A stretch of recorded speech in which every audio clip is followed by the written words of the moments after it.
Welcome everyone to Los Hijos del Rol for this very special episode of A Story Always, in which we have the gigantic pleasure of having with us Vincent Baker. Hello Vincent, how are you? I'm doing great. Thanks for having me on. Thanks so much for agreeing to the interview. I can't tell you how excited I am about this. And I hope for everyone who is listening to the broadcast and who is watching us live, if you have any questions for Vincent, feel free to let them on the to write it on the chat. I'll do my best to bring them to Vincent. And also, I mean, this is probably not even necessary, but if there's anyone there who somehow doesn't know who Vincent is, I'll do the usual introduction just because. Vincent Baker is the author of RPGs such as Apocalypse World, Dogs in the Vineyard, Poison D, Murderous Ghosts, Kill Puppies for Satan, which, as much as I love puppies, is the best name of an RPG ever, Firebrands, In a Wicked Age, more recently, and the reason for this interview, or the main reason, The King is Dead, which is currently on Kickstarter, and I'm going to just send the link on the chat. And in the meantime, Vincent, could you give us your quick pitch for The King is Dead?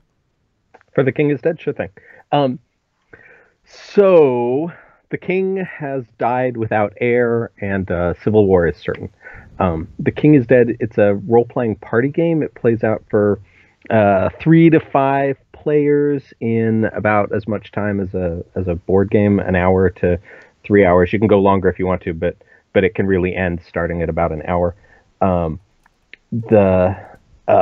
your turn, you open the book, you choose one of the mini games, everybody turns to that page in their book, and you play out these mini games around and around the circle. Somebody said it was like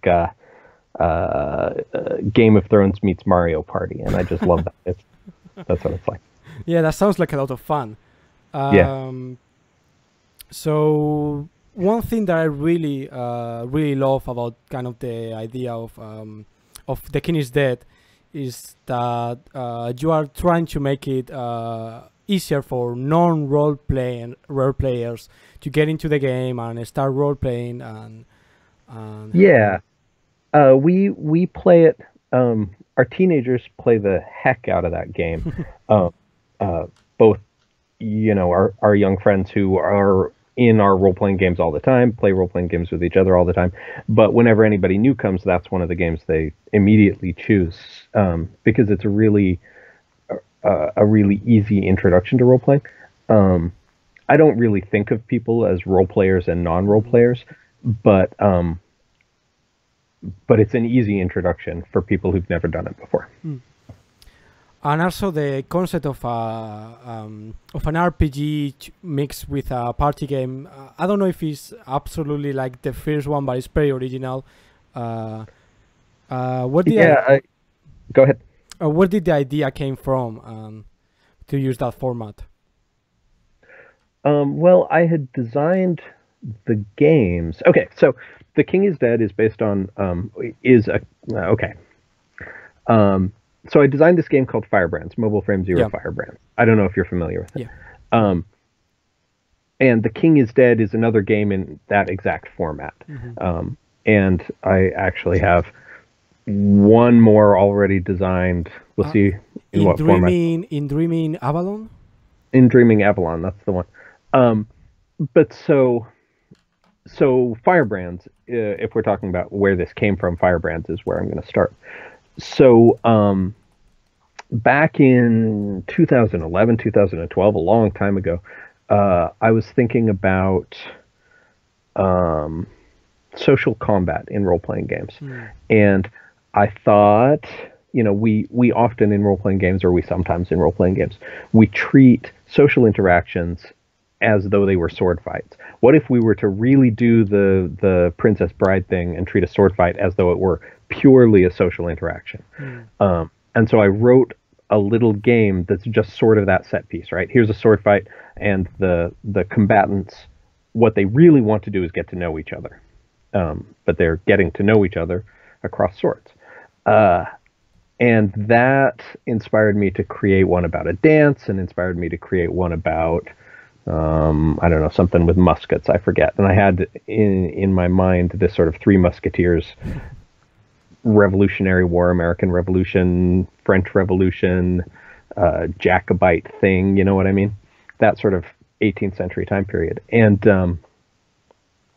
but that didn't go anywhere. I could never make it into a whole game. I kept trying and trying. And so I worked on that until 2016, I think, just, in my free time trying to make that turn into a game, and it never did.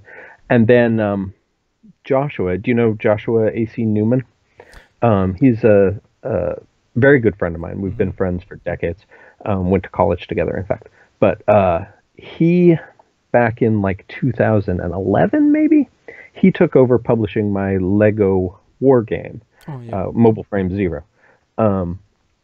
And he and I, every time we see each other, one of the things we always talk about is a Mobile Frame Zero role-playing game. And as I was driving away from lunch with Joshua one day in like 2016, I said, I had to pull over to the side of the road and think the thought through. It was on your turn, you turn to another player and you choose a game. And that took those design pieces that I had been trying to make work for 5 years or however long it had been, and it put them in this framework for Mobile Frame Zero Firebrands. And so that's the origin of it, is this voice in my head saying, on your turn, you turn to another player and you choose a game. What do you think is the beauty of that idea, the simplicity of it? How does it play out in game, and what does it allow you to do with the game? So it allows you to really hit a wicked fast rhythm of dramatic, exciting events, right? So in Firebrands, you are ace mech pilots in this like political situation that you don't really have the power to change. So instead you fall in love with each other, you fight with each other, you're enemies, but you fall in love, and you make this giant mess out of this political situation, like romantic ace mech pilots have always done throughout the history of romantic ace mech pilots. And so it lets you do nothing but make that mess, right? It lets you do nothing but have screaming arguments with each other and fall in love with each other and get in mech fights with each other. You spend no time in the game trying to get to those next moments. You just cut right to them. And The King is Dead is the same way. And like, I don't want to say what I want to say about that is that I love role-playing games, and I love the unfolding pace of many role-playing games. Really love role-playing games. And so I would never say I would rather do this. I would never say that cutting to the beats like that, cutting to the set pieces like that, is the way to do it. It's really fun, and you can do it as well. Do you see what I mean? Yeah. And it's great for introducing inexperienced role players, because there's not. Anyway. Yeah. You see. Yeah. I think I more or less get idea. And how did you go from using it for Firebrands to The King is Dead? What about the idea of the setting, of the low fantasy Game of Thrones-ish kind of setting told you, like, made you feel, okay, this will be great for this system? Really, it's so I published Firebrands as sort of this one-off, right? I didn't expect it to take off as a game. It's fun, but it's weird, right? It's this really weird format for a role-playing game, and it quietly became one of our top-selling games without me promoting it at all, which is fantastic. And I couldn't stop thinking about it, Hmm. and I couldn't stop making new little games for it. That initial, I worked on this for 5 years up front, like I said, and only a fraction of that work came into Firebrands. And so every time I would think about it, I would go back to this body of games that I had, this body of moves. In those days, they were moves like Apocalypse World. And I would say, oh, that one, it doesn't fit in Firebrands, but that would really do a War of Succession really, really well, And this one, it doesn't fit in Firebrands, but that really makes me think of Knights and Fairies for In Dreaming Avalon, for instance. And I still want to do that 18th century swashbuckling one. And I want to do a real sword and sorcery one, where you're Conan out there feasting in Atlantis or wherever Conan feasts. Basically, I can't stop. And Yes, do once it. the idea got into your brain, you're done for at least for the next few years. Yep. Cool.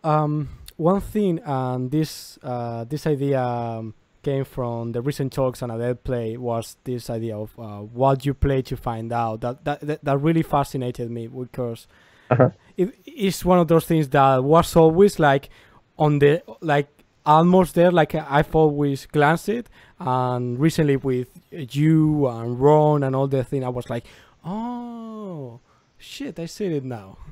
So what would be if in Apocalypse World you are playing to find out what do you do with the wall? Yeah. What? What these characters can make of their world. Yeah, Yeah. yeah. What do you think is what do you play to find out in The King is Dead? Oh, you play to find out who'll be king, who'll be crowned. And you also play to find out which houses in The King is Dead. You're all warrior princes and warrior princesses from these different royal houses, and so you play to find out which one of you will be crowned, and you play to find out which one of your houses will sort of be will be exalted. Um, and then there's a little bit of spite that you can throw in there to find out how the new king or queen's reign is going to go. It's for The King is Dead. There's this card game that frames it, and so as you play these mini games, you're drawing cards, you're discarding cards, you're revealing your cards, you're shuffling your cards around with the other players, and you're trying to get the best hand at the end of the game. And the best hand is whoever has the highest single card, they're crowned.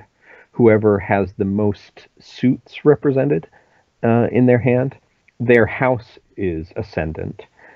And if you have twos and jacks, those are doom cards. And those are things like, yes, you're crowned, but there's a civil war. But the people abandon the old gods and chase after new gods. But there's starvation. And so if you think you're not going to win, you might want to hold on to those twos and jacks to, the person you. Yeah. So you're playing to find out who's crowned and how their reign goes. That's really cool. Another thing that I read about that you've been talking about when you were talking about The King is Dead is this way that you are using questions, loaded questions, are kind of open questions to help or to inspire people to role play. Could you tell us a little bit about that?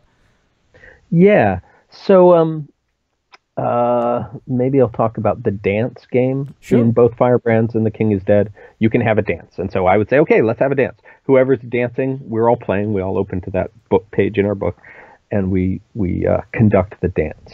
And the way you conduct the dance is on your turn. We just go around in turns, taking turns dancing. On your turn, you turn to your dancing partner, your current dancing partner. It can be anybody at the table. And you choose one of these questions from the list to ask them. And the questions are things like, at this moment in the dance, I stumble, I lose my place. Do you draw me back into place, or do you let me stumble? And so Or at this moment in the dance, my hair falls in front of my ear. Do you touch my face? They're invitations, and they're ways that you make yourself vulnerable. And it's really easy to choose them. They're low pressure because you're just choosing them from a list. But you choose one that you kind of want to know the answer to, right? Like, I'm trying to get to know you. Will you let me stumble here, or will you draw me back into place? Who are you who I'm dancing with? And by having these pretty scripted questions, and the dance is quite scripted. The questions are quite scripted, but the answers aren't. And so you can say yes or no simply, or you can say, in fact, you stumbled because I stuck my foot between your feet. And I'm like, right? And so by providing these scripted questions and then leaving the answers open, you create these characters who are open to each other, who are a little bit vulnerable to each other, and who are making meaningful decisions about their interactions. And what happens, what I see every time I play it, is that your character develops this sort of momentum, this personality, just out of those questions that you're asking and answering, that is very compelling. It's very engaging. I'm reluctant to say immersive, but it's even immersive. Like I even feel it when you tell me that you tripped me, right? And at the same time, like while it draws you into these characters, at the same time, it never puts you on the spot. Like it's not a hard question for you to answer. If I say, I stumbled, do you pull me back into place, or do you let me stumble? That's a question you could say, oh, that's really interesting. No, obviously I pull you back into place. Anyway, you see what I mean. Yeah. So one thing that you mentioned that interests me a lot about your games and this one is this thing you said that is not forcing you to kind of do anything. That is like a very open, and you're like free to explore that. And that's something that I've just talked about in the past, like when you were talking about violence in Apocalypse World, and how did you make sure that people always gave consent to receive violence and Sure. and that kind of stuff. And that's something that I really, really like. What do you think is so important to kind of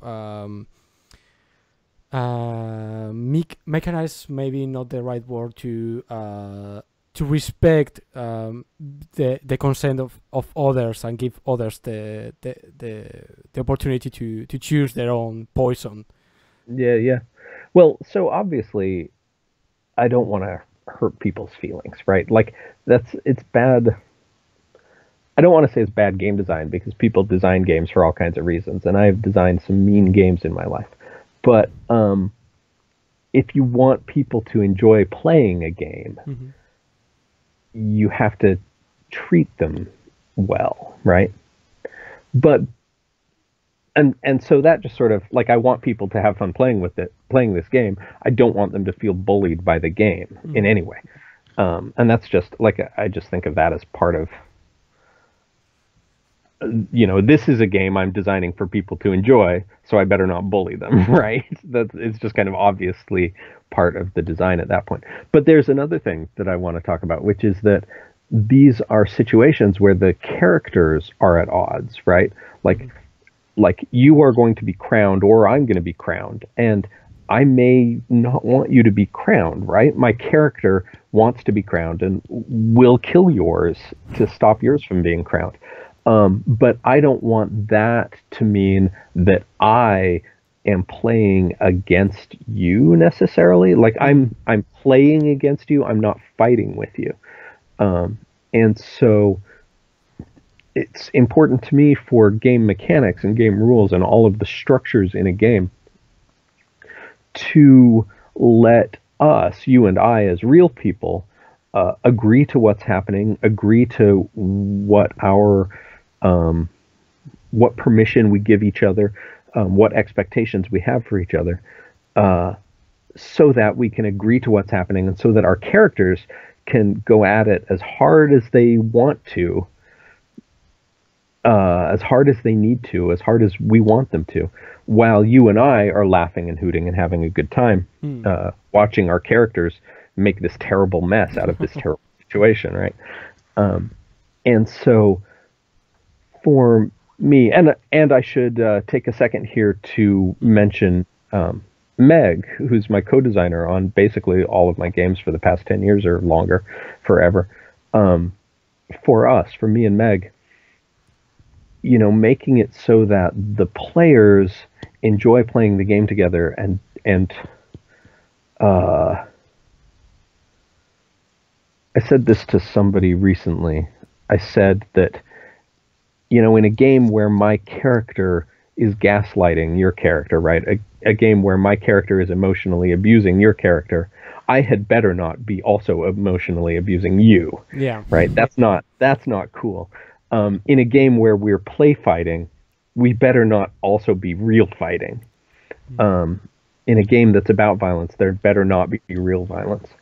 And so for me and Meg, it's really important to keep the players on the same page, keep the players engaged in the fun and the pleasure of playing games, while the characters do horrible things to each other. In this particular case, I also sometimes design games where the players are mean to each other. They aren't popular. That's fine. I may want to talk about that later. One other thing I really liked about the questions, and I have some people going in the chat going crazy about the questions. Brandon Leon Gambetta, the author of Pasión de las Pasiones, is like, oh yeah, I love the question. I took that for my game. Great. Something you mentioned was that in the at least particularly in the dance game, you use questions to get to know more about the other characters and see how they will respond and what kind of characters they are, which first it reminds me of that old saying of movies that fighting is all about character, which is great. And also I'm wondering how this kind of conversation among characters of getting to know each other through dancing, through fighting, through whatever, how does that fit into the main, into the core of the game, into the main dynamics, or we are trying to fuck over each other to get to the crown. Sure. Well, it's not a very tight connection. The King is Dead is a game of chance as well as a game of skill, and this game you're playing with the cards, you play that game by dancing. Okay, so what the dance does, when you enter the dance, you reveal your highest card and you put it face down on the table. And then at the end of the dance, those cards get shuffled and everybody gets one back. So the dance mixes up who has the highest card now. In other games like the war discards a lot of cards from the armies, the players' hands who go to war. And so if I know that your cards are better than mine, I might choose to go to war with you. I might choose to dance with you because I want that high card, right? But I might choose to go to war with you to get a bunch of cards out of your hands. And so there's a little bit of strategy there. That sort of strategic play is fine, but it's not necessary to play the game well, right? Like dancing in many ways will do you just as well in that larger game if you're lucky. Dancing is a good choice, and so is war. You know what I mean? It's not designed to be an intense tactical game. It's designed to be a game with some ups and downs and a little bit of luck and a little bit of, sometimes you guess right, and that's fun. It's not designed to be a hard tactical game. Does that answer your question?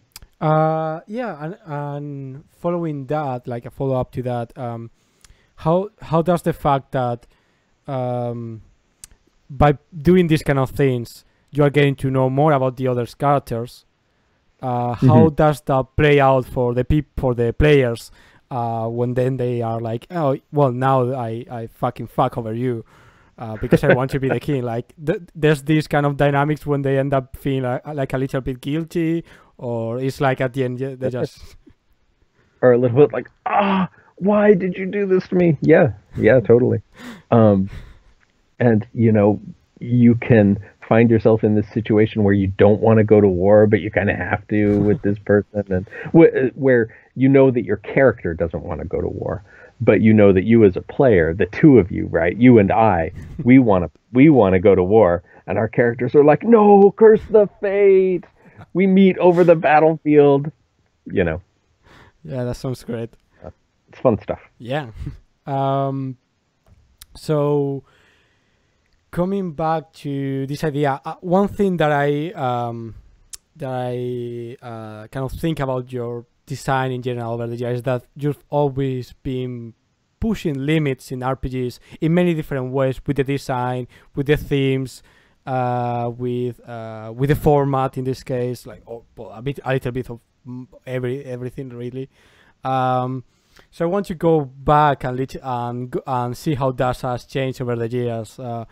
So I want to go back to this little game called Kill Puppies for Satan.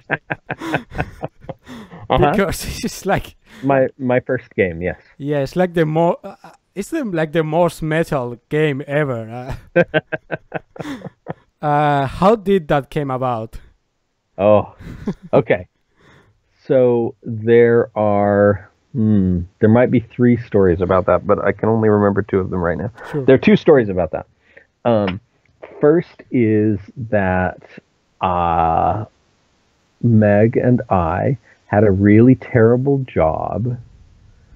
Like we worked in the same place, and it was really terrible.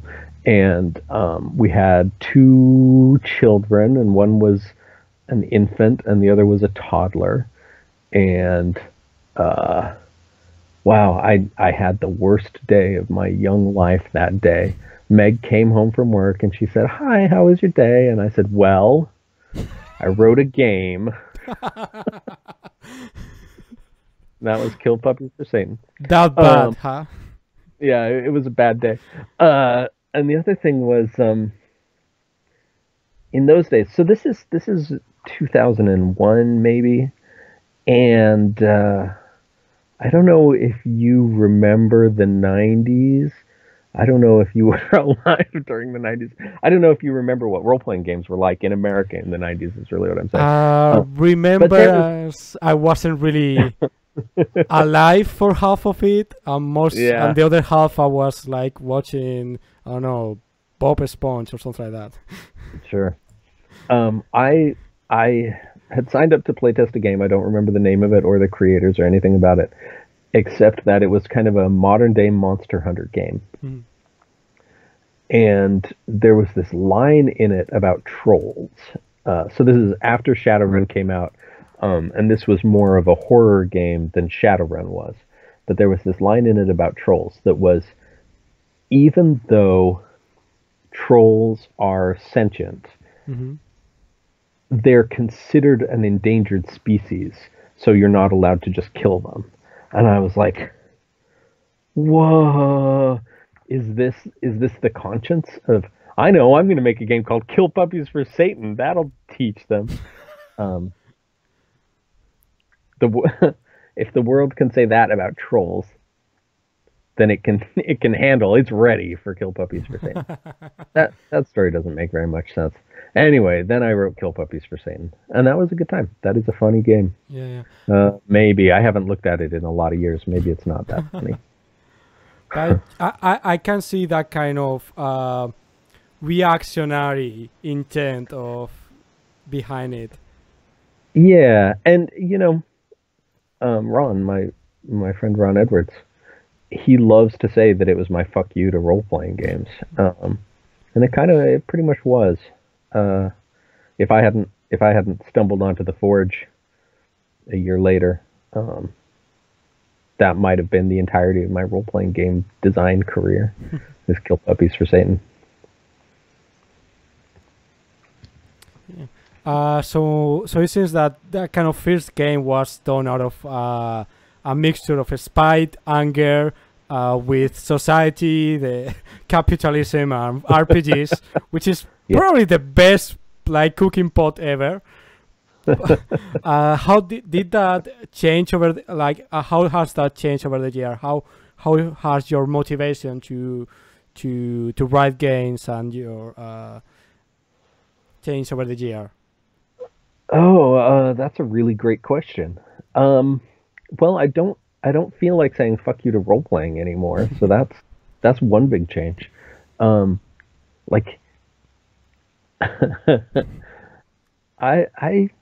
I can't speak for everybody, and I shouldn't speak for the quality of games in the 90s. I shouldn't just make blanket statements about that.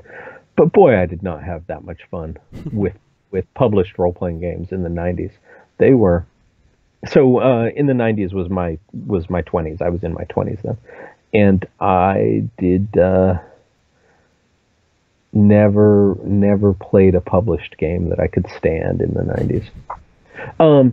For Kill Puppies for Satan, the third edition, which was the White Wolf edition of Ars Magica, was about to come out.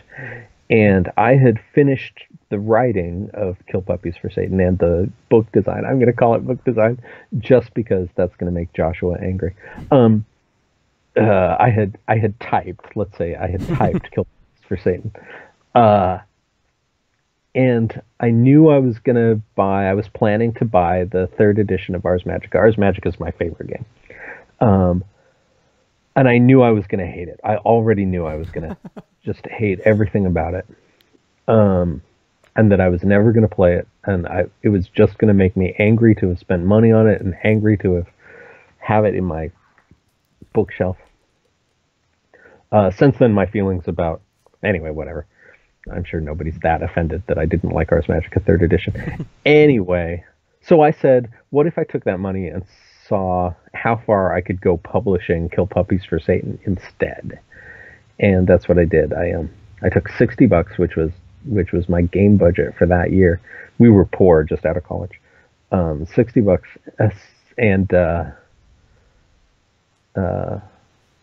printed up Kill Puppies for Satan. I abandoned it on the doorstep of a local game store in the middle of the night.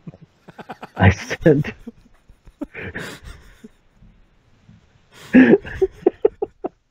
That's true. That's a true story. I sent unsolicited copies to my heroes and to Jonathan Tweet, among several other people. And then 6 months later or something, Jonathan Tweet, who was, he designed Over the Edge, he designed Ars Magica, he went on to design Everway and Dungeons and Dragons, and one of my heroes in the medium. He wrote me back a letter that said, "I love this game. This game is hilarious, and shockingly, every paragraph is a real paragraph, and every sentence is a real sentence." Yeah, you're right. That is shocking. Yeah, I imagine like when you get a game called like Kill Puppies for Satan, and then you read it and it's like, oh, this is actually a game. Yeah, it is much of a surprise. Yeah. And I said, "Oh, thank you for writing me." I said, "Can I tell you that I've been playing Ars Magica for most of my adult life?" And he wrote back to me, and he said that he created Ars Magica to create campaigns, and he created Over the Edge to create characters, so that, he created Ars Magica so that people would say, "Hey, let me tell you about the campaign we played." And he created Over the Edge so people would say, "Hey, let me tell you about your character." And I said, "Wait, you did that on purpose? How do you design on purpose? Whoa. And then I bumped into the Forge, wound up on the Forge, and I was like running up to Ron Edwards going, "How do you design on purpose?" What it was like. And did you ever find out? I don't know. But you are still doing, so it's working out for now. Yeah. Yeah. Yeah. No. It's actually pretty interesting. So that That was 2001, 2002. And so it's been a solid 15 years, 16 years since then. And it's kind of neat to be designing on purpose. It's kind of neat to say, I want to make a game where, in the case of Firebrands, and The King is Dead, my wife Meg is a wife and co-designer. Meg, she's a advocate for teenagers, and she's a sex educator, and she's worked with young mothers, for instance, doing social support. She's an amazing person. But there was this kid, and I've told this story online a couple of times, but there was this guy in Italy when she was at a convention in Italy who came up to her and said, Meg, you're kind and good. Do you see that girl over there? How do I talk to her? And Meg gave him the best advice I've ever heard, and advice I wish somebody had given me once. And it was, choose your time appropriately. Give her both a physical out and a social out so that she can leave gracefully at the moment she wants to, and assume her competence. Build on your shared interests. Don't think that you're the expert. Don't think that she doesn't know what she is doing, doesn't know what she wants, doesn't know what she is about.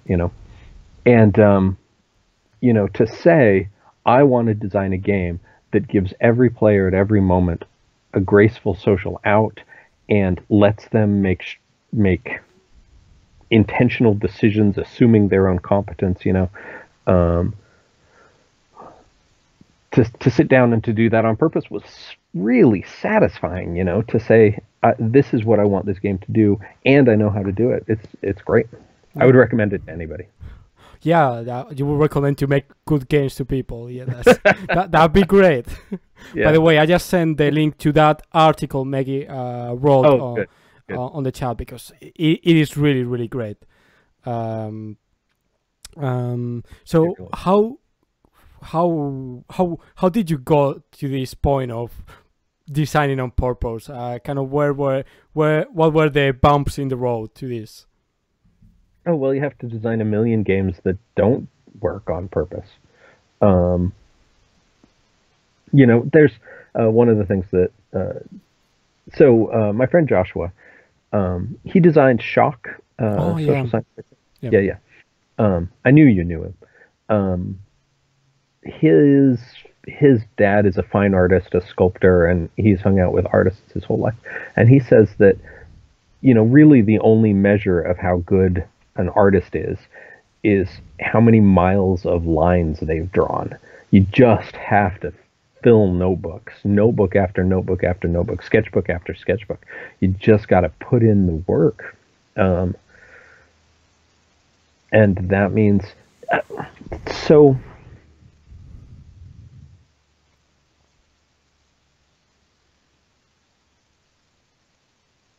yeah, that's, I don't know. Yes, there were bumps in the road. There were a bunch of games that didn't do what I wanted them to. The worst is like In a Wicked Age, where it does exactly what I want it to for just over half the people who play it, right? And the rest of the people who play it, it doesn't do exactly what I want it to do. They can't engage with it the way it needs them to, or it can't engage with them the way they need it to, or like there's just this thing in A Wicked Age that if you can spin it correctly yourself, I don't know how to describe this, but if you can do it, it works, and if you don't do it, it doesn't. And so I published that game, and I'm still publishing that game. People can still buy that game from me, even though, a little close to half the time, it won't be fun to play. And I don't know what to do about that. I don't want to stop publishing it, because for just over half of people who buy it, just over half of people who try it, it's fun. I don't charge very much money for it. It is how that works out in my head. How I can justify still selling that game. That reminds me of kind of some other things you've talked about and some other impression. And now we are going to talk about Apocalypse World because we are like 40 minutes into the interview. I've only mentioned Apocalypse World once, so I feel like people are going to kill me if I don't start talking about it. All right. Oh, just before that, we have a really good question that Okay. that is related to this by Mike Espinosa, who is the author of Nahual RPG, a PBTA game Sure. that Yeah, is yeah, really yeah. cool. Yeah. He just asked, how many games have you let die and walk away because it wasn't working? Hundreds probably. Um, I calculated recently that I've handwritten tens of thousands of notebook pages uh, of game design. Right now, right this minute, I'm working on 20 games. I'll probably publish 4 of them. Is my guess. Mm-hmm. So yeah, a lot of games. A lot of games. So coming back to the theme of like presenting a game and how you present a game and how people interact with it, Apocalypse World has sometimes been either praised by people who know what they're talking about or criticized for his writing, and I may be biased here, but just a little. But yeah, and I think you've talked before about it being like a little bit on purpose of being like or having like a really strong voice in the text to cause a reaction on people. Is that like accurate? Well, sort of. Um, you know, as a writer, I have to find a voice if I'm going to write, Mm-hmm. and in a way, the Apocalypse World voice is a continuation of the Kill Puppies for Satan voice. I chose on purpose to move away from the Dogs in the Vineyard voice. Mm-hmm. So Dogs in the Vineyard was my big game before Apocalypse World, and it was quite difficult to follow up Dogs in the Vineyard. People often have a lot of trouble with sort of their second game, Mm-hmm. and Dogs in the Vineyard wasn't my first game, but it was my first real game, and I had a lot of trouble following it as a designer. A lot of trouble finishing a game, and a lot of trouble finding a voice and finding a way to work on games after Dogs in the Vineyard. And so with Apocalypse World, I really intentionally looked back at the Kill Puppies for Satan voice because that game was easy to write, and so I wrote Apocalypse World on purpose because it was easy for me to write that way. It was fun. It was a little bit self-indulgent, or to agree with the critics, it was extremely self-indulgent to write that way. But that meant I could finish the game. And if I had tried to rein that in,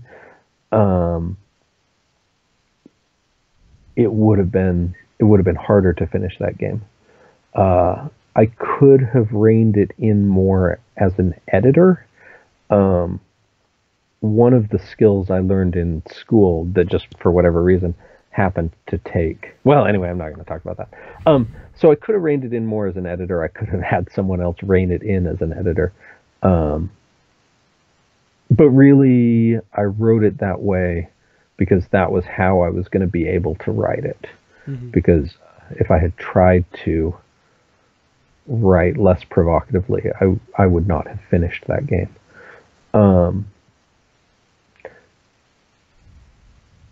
And I made some terminological decisions. This wasn't really about the writing, but about things like HX, right? Mm-hmm. And the sort of quirky way that you have +1 forward and that kind of thing. For those, I really wanted to uh, I really saw that if people were talking about the game in public in those terms, that would draw other people to the text. People would want to know what those terms meant and how the game used them. And so I did that a little bit on purpose to create just a little bit of mystery about the terms as the game was brand new. So I did that on purpose. But I have said in the past that I wanted to piss people off or whatever, and sometimes I want to piss people off. But when I'm feeling less provocative, which I guess I happen to be right now, I'd say no. Really, I was writing that because that was how I was going to write it. And do you think, on reflection, do you think it helped with kind of getting people to talk about the game, to try to have at least a reaction with the game? I don't know. Looking back, it seems kind of inevitable that by the time I published Apocalypse World, Monster Hearts was halfway designed, Dungeon World was halfway designed, Monster of the Week was underway. I think there's another one I'm forgetting about, but it now, looking back, seems like I don't need to have worried about it. That whatever little language things I did were never going to make or break the game. So I don't know. I don't know if it mattered. And talking about all the games that spurs out of Apocalypse World, was that intentional? Were you trying to make a game that was going to move people that was going to inspire other people to make their own games based on that? Nope, I wasn't trying to do that, but I knew from the first time we sat down to playtest it here in my living room that I had done that. Long before I published, I knew that it would. But so the first thing in Apocalypse World, the first thing I wrote was the Brainer playbook. I sat down one afternoon and I wrote the Brainer playbook out in full. And at that point, no, I wasn't saying, this is going to inspire 80 designs or however many there are now, 80 published games. 60, I don't know how many there are. But then when I sat down with it was Emily Care-Boss, our dear friend Emily. She got pissed off when I handed her that playbook for the first time. She was like, "God damn it, Vincent, you're not going to leave. You're going to just take over game design? Is that what you're going to do?" Oh my God, she saw it coming. she nailed it. She was angry. She was really angry. Emily Care-Boss, if anyone doesn't know, is another amazing game designer. She has mainly the Romance trilogy, which I have somewhere here, which is great. Great 3 games.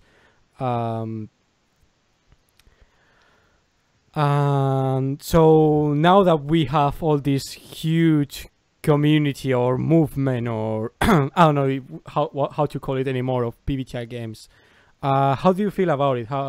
What do you what I imagine you are happy about some things and not so much about some others, maybe?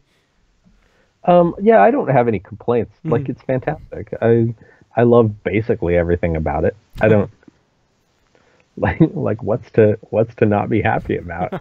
It's fun.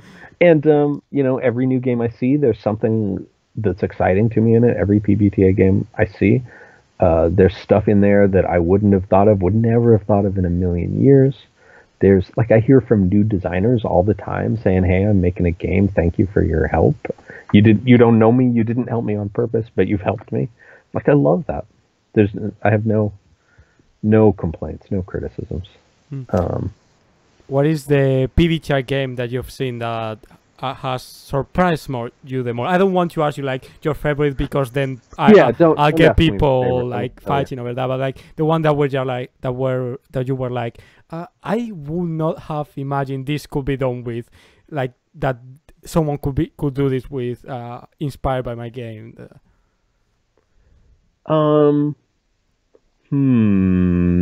That's a really interesting question.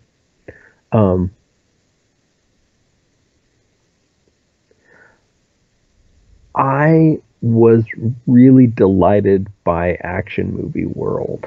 Really delighted by Action Movie World. Its writing is really like bright, really sharp. Its design is fun. It does that thing that a good action movie does, right?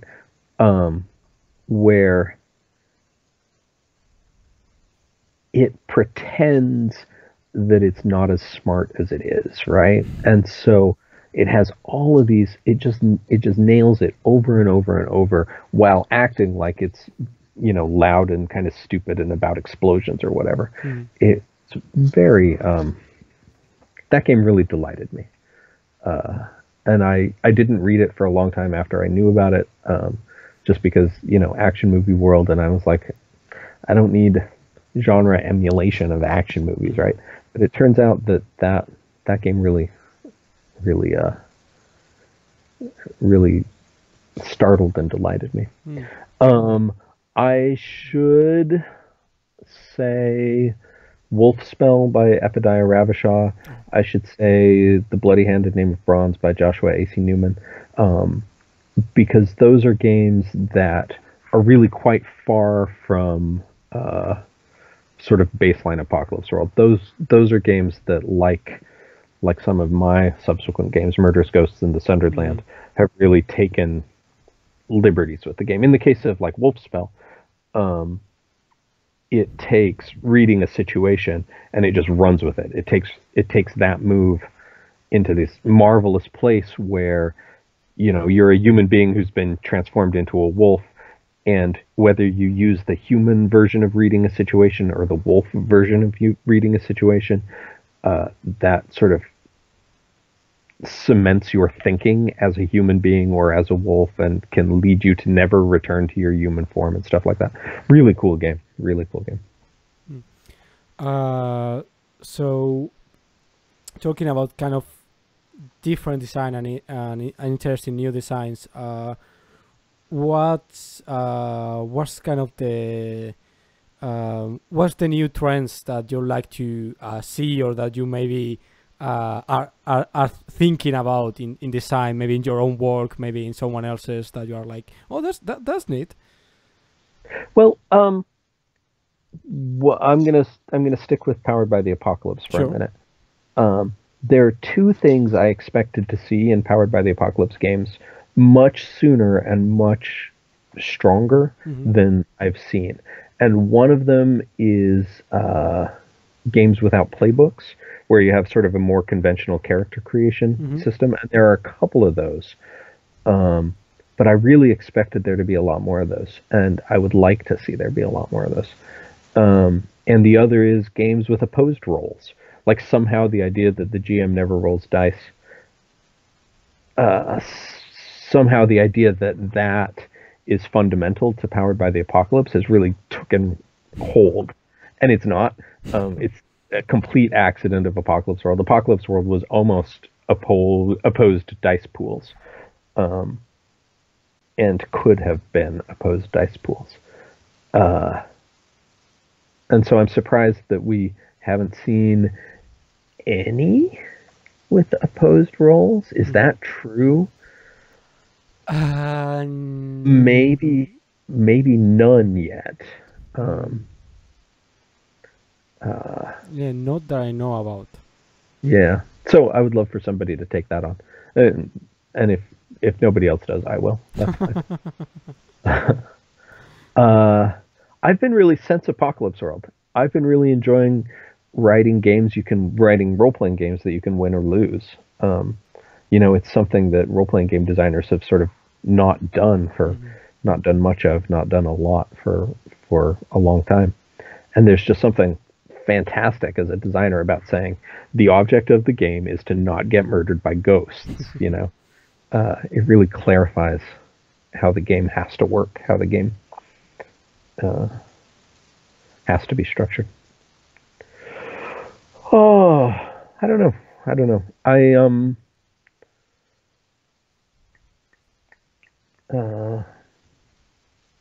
I like the trend toward little games. I think that's fun.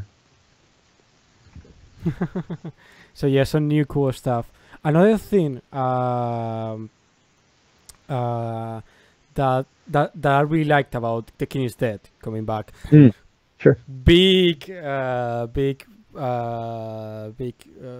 way path to get back here was that there's a quick a small note in the game that says you can play this game online. And yeah. That was something that I really liked because, kind of out of self-interest, but I also think it's really cool.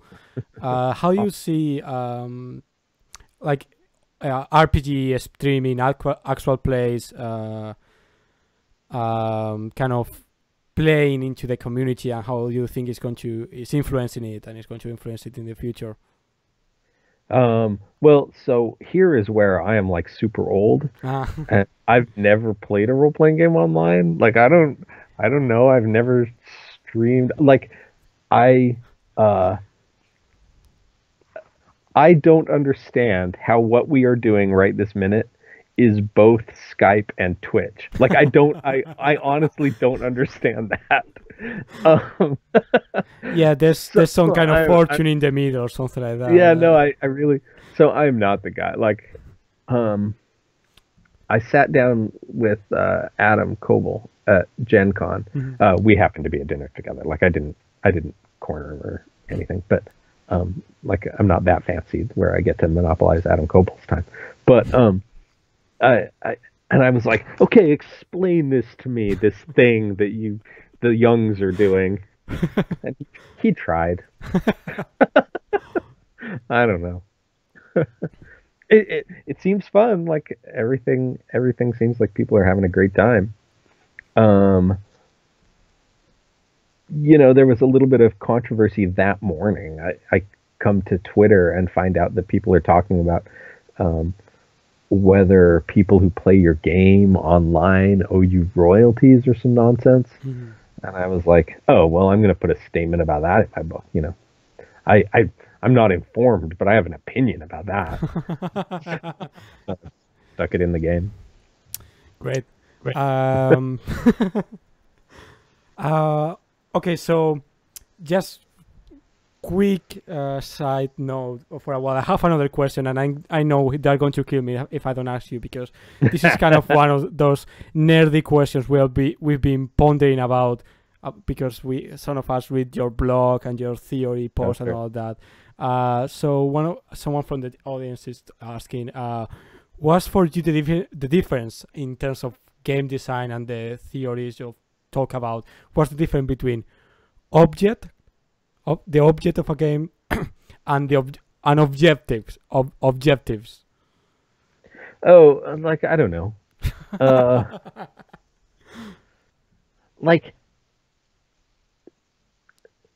So I don't believe in definitions. Mm-hmm. Games, like if somebody said define games to me, I would say games are conventionally defined. They're defined by convention, right?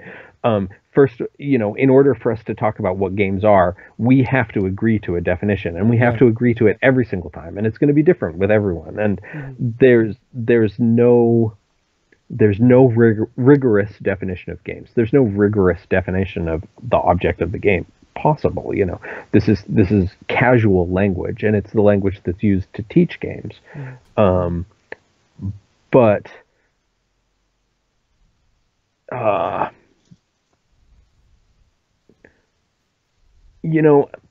to me, in my brain, and the object of the game versus objectives, like they're the same word. I don't know. The phrase, the object of the game is to blank, right? That's something I've read a million times in a million game instructions. It's something that comes very naturally out of my mouth. Like, I think that most of the people who hear me say, you know, for you, the object of the game is to escape being murdered by ghosts, and for me, the object of the game is to murder you. I think that that's a very clear communication. It's very easy to understand that. And, you know, if I said, for you, the objective is to escape being murdered by ghosts, and for me, the objective is to murder you, I'm saying exactly the same thing. Like, there's no difference I think, there between object and objective. I like the word object better because it pisses off computer programmers. And I like the word objective less because an objective can be completed, and, you know, the object of the game, I can say something like, you know, the object of the game is to have fun with your friends for a while, but the objective of the game is to have fun with your friends for a while. That seems wrong. Even though they're the same word, even though it's not wrong, even though they're both just natural communication. That's why I prefer object to objective, but it's not rigorous. It's just. I think I think I get what you mean. I've come to understand that those kind of things that really the only good definition is the one that is useful for you at the moment in your conversation. And you recommended this book, The Aesthetics of Games Aesthetics.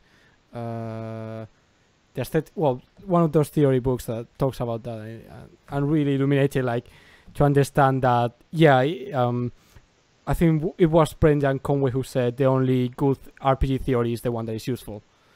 Yeah. No, I definitely agree with that. So we have been live for about an hour now.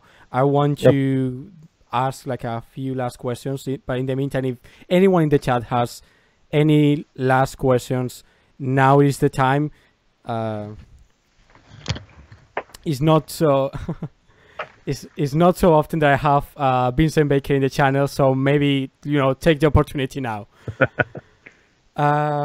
So one of the more kind of influential concepts of Apocalypse World is moves. Sure.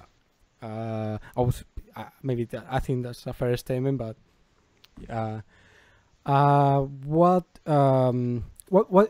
you've talked about what moves do and what they're useful, but why do you think so many people have picked them up for their design?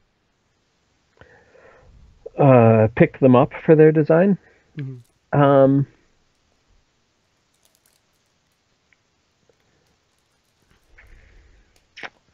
So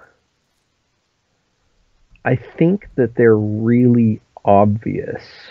I think that it's a way that moves offer. Let me think about that for a minute before I.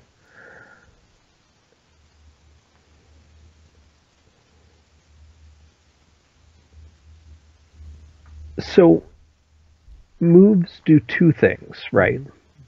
And they do a fictional thing.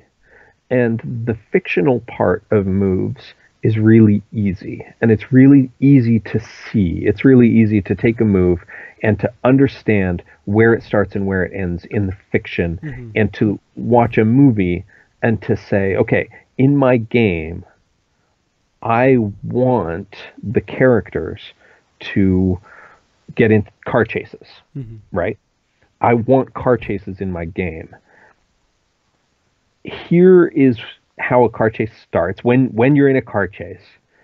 And then you can just watch movies and note down all of the outcomes of car chases and collapse them into categories, you know, and just say, here is the best possible outcome for a car chase. Here is the worst possible outcome for a car chase. Here are some fun other things that can happen in a car chase. And you just write that in a move, and it's really obvious, right? It's really straightforward. And I think that, you know, and it's legitimately really straightforward. A move is a list of the possible outcomes when you do a thing. And it's really easy to think of, well, when my guy does this, I want these possible outcomes, and to just write them down. It's super easy to do. The other thing that moves do is between the people at the table. And what they do is they put questions in some people's mouths, some players' mouths, and answers in other players' mouths. And they do it intentionally, right? In a car chase. So in a car chase, who decides whether somebody gets T-boned or not, right? And as a designer, you can see that I made that decision in this move that I wrote. I sat down and I thought about whose decision should it be, whether my sword goes through your ribs or through your belly, right? Whose decision should that be? And you can see that as a designer, I thought that through and did that on purpose. And so when you go to design your car chase move, you can say, whose decision should that be? And so it makes that part, coordinating the social interaction between the players. It also clarifies that part. It's not just the fictional stuff, and it's just not just the social stuff, but it makes both of those things easier to see as a designer. Moves do. The idea of moves and the structure of moves and the way moves appear on the page, right? Everything about moves. So that's my answer. The reason people have adopted moves so enthusiastically is because they really do clarify both parts of role-playing, both the fictional stuff and the social interactions. And they really clarify how we as co-players in a game make decisions about what's happening fictionally, how we negotiate what happens in the fiction. And I also, so that's my answer. And I also, for what you're saying, I also get that moves make the intention of the designer very transparent. So it's easier for someone to understand what they're doing. There's no obscurity in the design, which is really cool. So last question on my side.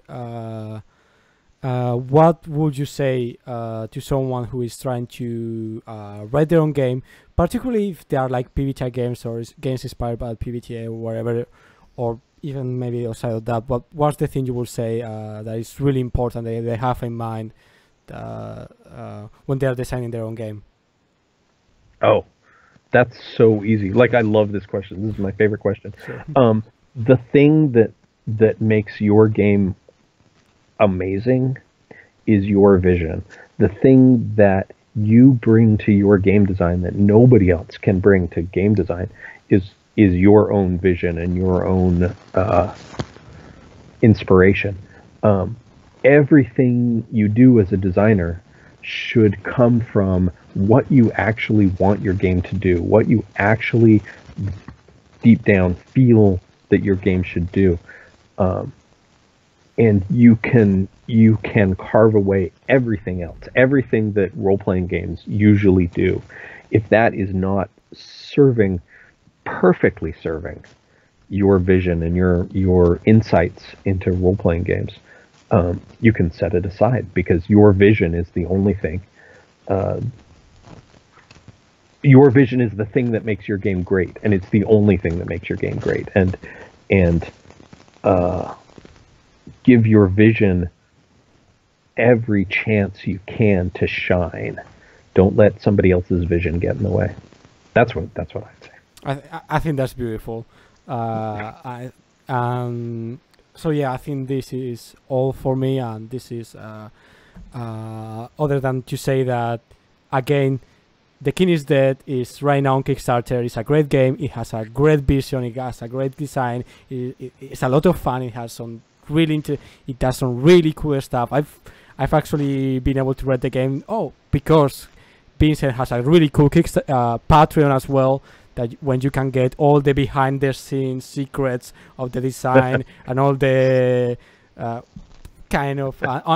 the things that are in process and working. You can get in Dreaming Avalon, which is like, I also love the concept and I want to play so much. So yeah, go back to Kickstarter, go support Patreon, go buy some games, and play them. Fucking play them, because they're fun. I think that's all I have to say. So thank you very much. So yeah, thanks a lot for being here, and thanks everyone for being in the chat and being awesome. And I hope I'll see you all really soon. And until then, live long and prosper. And may the force be with you. See you all next time.